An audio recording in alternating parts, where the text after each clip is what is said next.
ബോധവൽക്കരണ മാസത്തോടനുബന്ധിച്ച് ഇല്യൂത്തണൽ മഞ്ചേരിയിൽ government boys high school NSS യൂണിറ്റും സംയുക്തമായി അവതരിപ്പിക്കുന്ന തെരുവ് നാടകം പുനർജനി. കഥ, തിരക്കഥ ഡോക്ടർ CP അബൂബക്കർ. സംവിധാനം ശോഭ തിരുവാലി, സ്പെഷ്യൽ എഡ്യൂക്കേറ്റർ ഇല്യൂത്തണൽ. Recording Melodia pro studio Manjeri.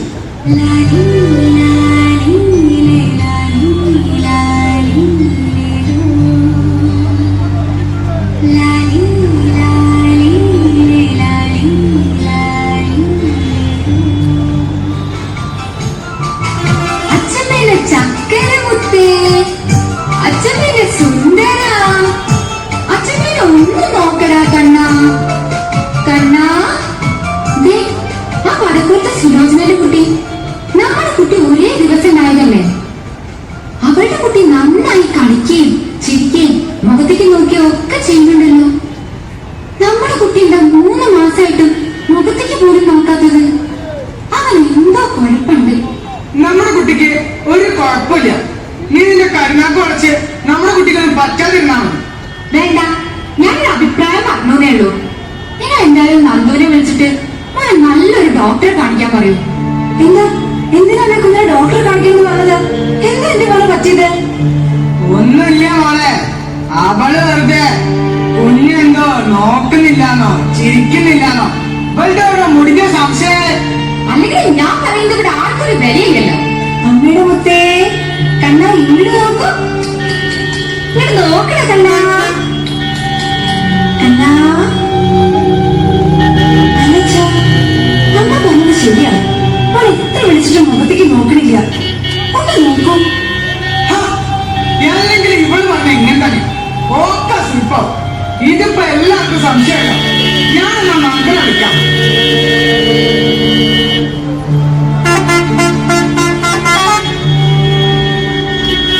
വരൂ, ഇരിക്കൂ. എന്താ കാര്യം പറയൂ. ഡോക്ടറെ, എന്റെ കുഞ്ഞിനെന്താ? കരയാതെ കാര്യം പറയൂ. മോൻ മുഖത്ത് നോക്കുന്നില്ല, ചിരിക്കുന്നില്ല എന്നൊക്കെ പറയുന്നു. കുഞ്ഞിന് എത്ര മാസമായി? 3 മാസമായി ഡോക്ടറെ. 3 മാസമായുള്ളൂ. കളിക്കാനും ചിരിക്കാനും ഒക്കെ ഇനിയും സമയമുണ്ടല്ലോ. അങ്ങനെ ഡോക്ടറെ, ഇവന്റെ പ്രായത്തിലുള്ള മറ്റു കുട്ടികളൊക്കെ കാണുമ്പോൾ എനിക്കും എന്തോ ഒരു പന്തികേട് പോലെ. എന്തായാലും കുഞ്ഞിനെ അങ്ങോട്ട് കിടക്കും. ഞാനൊന്ന് നോക്കട്ടെ. കുത്തിവെപ്പൊക്കെ എടുത്തതല്ലേ? അതെ ഡോക്ടറെ. മോനെ, ഇങ്ങോട്ട് നോക്കിയേ. ദേ ഡോക്ടറിന്റെ ഒന്ന് നോക്കിയേ. ഹായ് മോനെ, ഇങ്ങോട്ട് നോക്കിയേ. കുഞ്ഞിനെ എടുത്തോളൂ. എന്തായാലും ഞാനൊരു ലെറ്റർ തരാം. നിങ്ങൾ എറണാകുളം അമൃതം ഹോസ്പിറ്റലിൽ വിജയൻ ഡോക്ടറെ കാണിക്കും. ഓക്കെ? Okay doctor.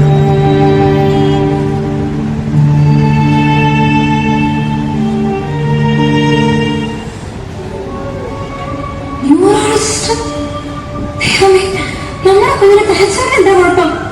നമ്മുടെ കുഞ്ഞിന് ഒരു കുഴപ്പമില്ല. നീ ഒന്നും ഉണ്ടായിരുന്നേ. വാ, ഇവിടെ ഇരിക്കി. അത് ശരിയാക്കാവുന്ന പ്രശ്നമുള്ളൂ. ഒന്നും പേടിക്കേണ്ട ഒരു ആവശ്യമില്ല. ഓക്കെ, ശരിയാണ്. ഇരിക്കും. കുട്ടികളെ കിടക്കും. മോനെ, കുട്ടി അവിടെ നോക്കിയേ. ഇവിടെ നോക്കി മോനെ.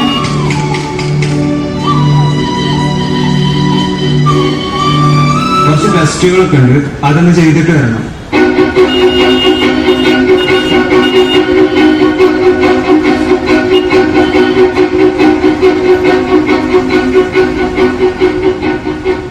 മുന്നേ കാണിച്ച ഡോക്ടർ എന്തേലും പറഞ്ഞിരുന്നോ? ഇല്ല ഡോക്ടർ. ഞാൻ പറയുന്നത് നിങ്ങൾ ഉൾക്കൊള്ളണം. നിങ്ങളുടെ കുട്ടിക്ക് ഓട്ടിസം ആണ്. ഓട്ടിസം? അതെന്താ? അത് തലച്ചോറിന്റെ ഒരു വ്യത്യസ്തതയാണ്. It's a life long condition.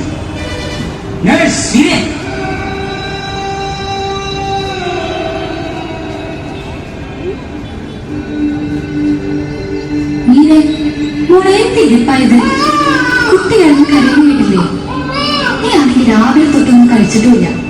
വാ, അവരുടെ മോളെ എണീക്ക്. ഒരു ചോറുണ്ട്. ഓ, മരുമോക്ക് കൂട്ടായിട്ടൊരു അമ്മായിയപ്പന് കുട്ടിയെ ഒന്ന് നോക്ക് മനുഷ്യ.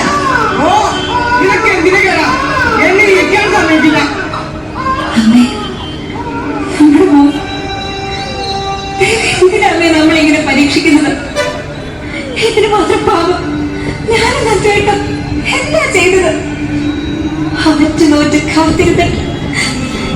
എന്റെ മോനെ അമ്മയെന്ന് വിളിക്കണ കേൾക്കാറുള്ള ഭാഗ്യമില്ലാത്തവളായി പോവില്ല ഞാൻ.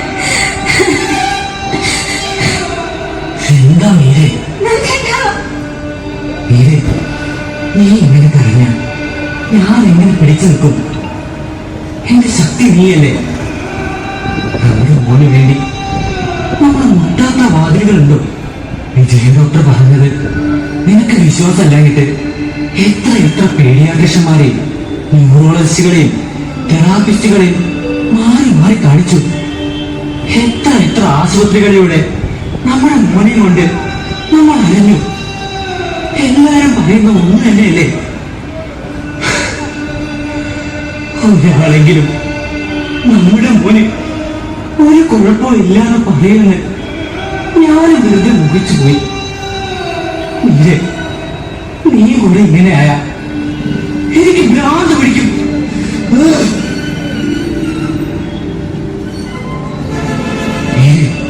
നീ എന്തേ ആലോചിക്കുന്നത്?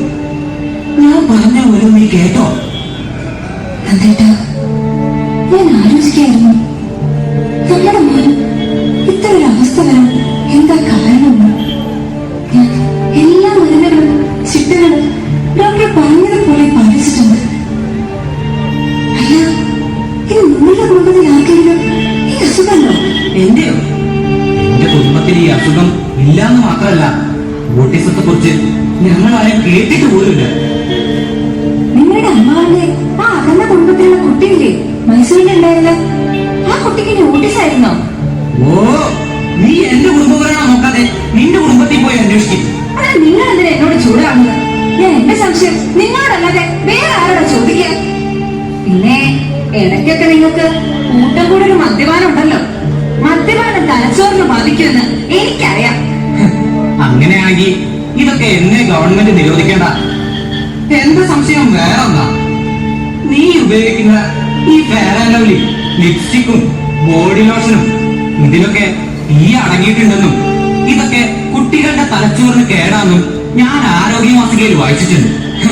നിനക്ക് പിന്നെ ഇതിന്റെയൊക്കെ ഉപയോഗം കുറച്ച് കൂടുതലായിരുന്നല്ലോ.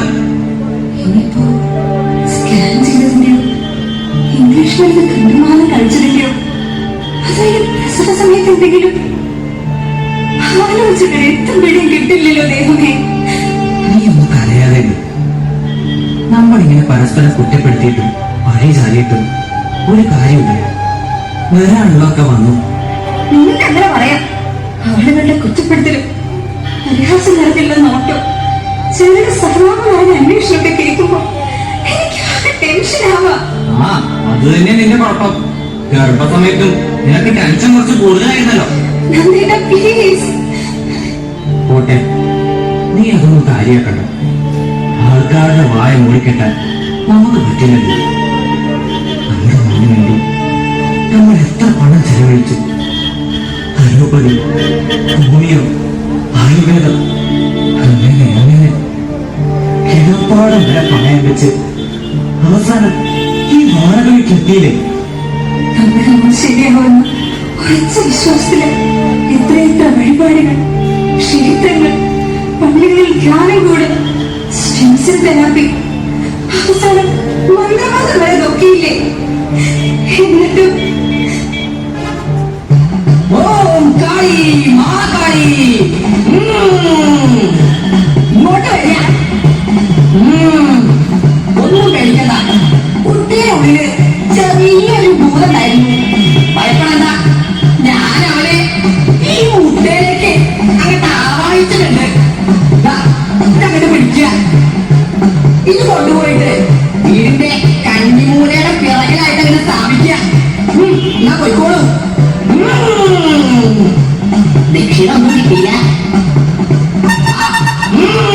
സമ്പത്തനായി പോയിക്കോളൂ പോയിക്കോളൂ. Hallelujah hallelujah. കർത്താവിന്റെ നാമത്തിൽ ഈ കുഞ്ഞാടുകളെ സാത്താന്റെ പിടിയിൽ നിന്ന് രക്ഷിക്കണമേ. Hallelujah hallelujah.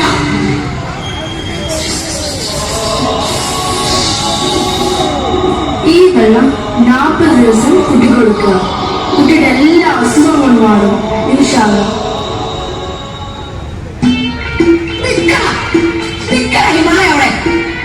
എവിടെ പോയ ചെക്കൻ. എന്റെ പടച്ചോനെ, എന്തൊരു ഓട്ടാണ് ചെങ്ങായി ഓടിയത്. ഓനെ വരവില്ലേ മാറിക്കൊണ്ടെടുക്ക. നിങ്ങൾക്കറിയോ നമ്മളെ കടയുടെ മുടി വട്ടം വന്നതോ പോലെ ഇവിടെ നോക്കി നമ്മളെ കയ്യാകവും മാന്തി പാച്ച്. എവിടെ ചെക്കൻ ഇത് കാണാതെ കണ്ടോ? ഈ ഒരു ശീലക്ക് വേണ്ടിയാ ഈ കണ്ട ഓട്ടൊക്കെ നമ്മളെ ഓടിച്ചത്. ആ നിങ്ങളുടെ കൂടെ ഉണ്ടേലോ കേട്ടോ. കുട്ടികളെ വളർത്തുമ്പോഴേ മര്യാദക്ക് വളർത്തണം. ഇങ്ങനത്തെ കുട്ടികളൊക്കെ പേരന്റെ ഉള്ളിൽ കൂട്ടിട്ട് വളർത്തലാണ് നല്ലത്. ഇല്ലാതെ നാട്ടുകാരെ കൈക്കൊടുത്ത പണി ഉണ്ടാക്കല്ലേ ഓരോ കുതാവിലെ പരിപാടികള്.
മടുത്തു. ഇത് താങ്ങാവുന്നതിൽ അപ്പുറം. ഈ കഷ്ടപ്പാട് എനിക്കും ജീവിതം മടുത്തു. ഇതൊന്ന് അവസാനിപ്പിച്ചാലോ എന്ന് ഞാൻ ആലോചിക്കുന്നത്. നീ എന്ത് മണ്ടത്തരായി പറയുന്നേ? എന്നെ തരാനറിയാം. നമ്മൾ എന്റെ കൂടെ ജീവിച്ചു എനിക്ക്. ഇന്ന് നമ്മുടെ മോന്റെ ശരീരത്തില് അടി കൊണ്ട് പാടുകൾ കാണുമ്പോ സഹിക്കാൻ പറ്റണില്ല എനിക്ക്. നീ നിന്റെ കാര്യം മാത്രമല്ലേ ചിന്തിക്കുന്നുള്ളൂ. ഞാനിന്ന് അങ്ങാടിയില് ആ ആൾക്കാരുടെ മുന്നില് നാളെ കിട്ടതിനെ പറ്റി നീ വല്ലതും അറിഞ്ഞോ? നമ്മുടെ മോന്റെ ഈ അവസ്ഥയില് എനിക്കും വിഷമുണ്ട്. ഇതൊന്നും പോരാഞ്ഞിട്ട് അച്ഛൻ അറിയാതെ വീടിന്റെ ആധാരം മോഷ്ടിച്ചതിന്റെ അത് പണയം വെച്ചതിന്റെയും ടെൻഷൻ അത് വേറെ. ഇതൊക്കെ ഞാൻ മാത്രമല്ലേ അനുഭവിക്കുന്നുള്ളൂ. നമുക്ക് വിഷം കുടിച്ച് മരിച്ചാലോ? നിനക്ക് എങ്ങനെ ഇത് പറയാൻ കഴിയുന്നത്?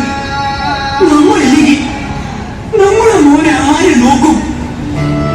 അത് ശരി. നമുക്കൊരു കാര്യം ചെയ്യും. കൊടുക്കാം, എന്നിട്ട് നമുക്ക് കഴിക്കാം. അതോടെ തീരുമല്ലോ പ്രശ്നങ്ങളെല്ലാം എന്നേക്കുമായി. ഞാൻ നമ്മുടെ മോൻ ഏറ്റവും ഇഷ്ടപ്പെട്ട സർക്കസ് ഉണ്ടാക്കിട്ട് ഞാൻ ഉണ്ടാക്കി കഴിഞ്ഞിട്ട് മോനോടൊത്തിരി മതി.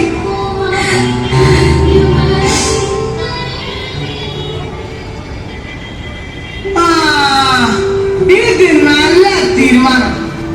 മീരെ നിങ്ങളുടെ ഓർത്ത് കഴിയുന്ന ഞങ്ങൾക്ക് എന്ത് വില ഞങ്ങൾ കൽപ്പിച്ച്. ഞാനേ ഓട്ടിസത്തെ കുറിച്ച് ചിലർക്ക് അറിഞ്ഞിട്ടാണ്. ഇവർക്ക് സാധാരണ കുട്ടികളെക്കാൾ ചില കഴിവുകൾ അധികം ഉണ്ടെന്ന് ഞാൻ കേട്ടത്. മീരെ നീയല്ലേ പറഞ്ഞത് ഇവന് എഴുത്തും വായനയും പഠിക്കാത്തന്നെ ABCD എഴുതുന്നുണ്ട്. നമ്മള് ഡോക്ടർ ആബ് ഓട്ടിസത്തെ പറ്റിയിട്ട് നാളെ തന്നെ ഒരു ക്ലാസ് എടുക്കുന്നുണ്ട്. നിങ്ങൾ രണ്ടുപേരും അതിന് പോകണം. മോനെ എന്തായാലും കൂട്ടണം. എന്നിട്ടാവാം അന്തിമ തീരുമാനമൊക്കെ.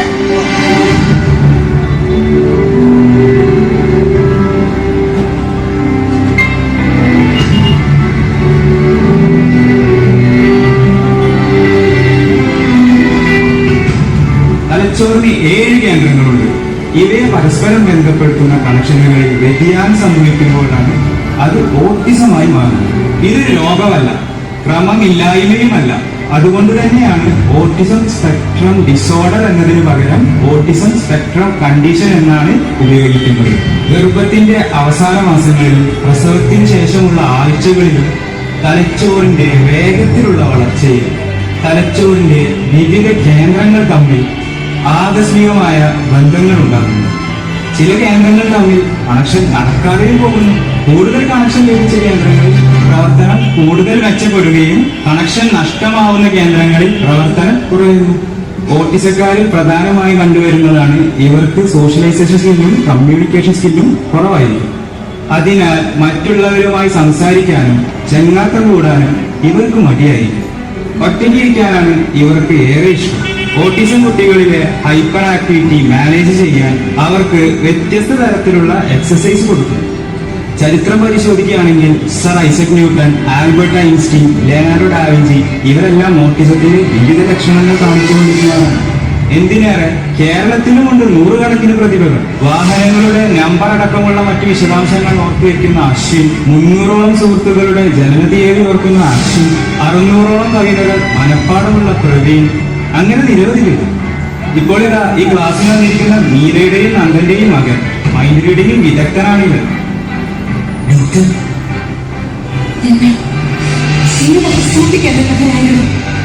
ഈ ക്ലാസ് ഞങ്ങൾ കേട്ടില്ലായിരുന്നെങ്കിൽ.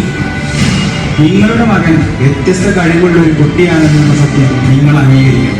അവന് വയ്യാത്ത കുട്ടി എന്നുള്ള ഓവർ കെയറിംഗ് അല്ല വേണ്ടത്, മറിച്ച് അവന്റെ കഴിവ് ലോകോത്തരത്തിലേക്ക് ഉയർത്താൻ വേണ്ടി നിങ്ങൾ ശ്രമിക്കണം. ഇന്ന് തന്നെ ആ വാടക വീട്ടിൽ നിന്നും മാറി തറവാട്ടിലേക്ക് പോകണം. കാരണം ഇത്തരം കുട്ടികളുടെ മെന്ററും മോട്ടിവേറ്ററും തെറാപ്പിസ്റ്റും എല്ലാം അവരുടെ പാരന്റ്സ് ആണ്. അതന്നെ, ഇവരെ പോലുള്ള കുട്ടികൾക്ക് നമ്മുടെ സഹതാപമല്ല വേണ്ടത്, മറിച്ച് നാം നൽകുന്ന സ്വീകാര്യതയും പ്രോത്സാഹനവുമാണ്.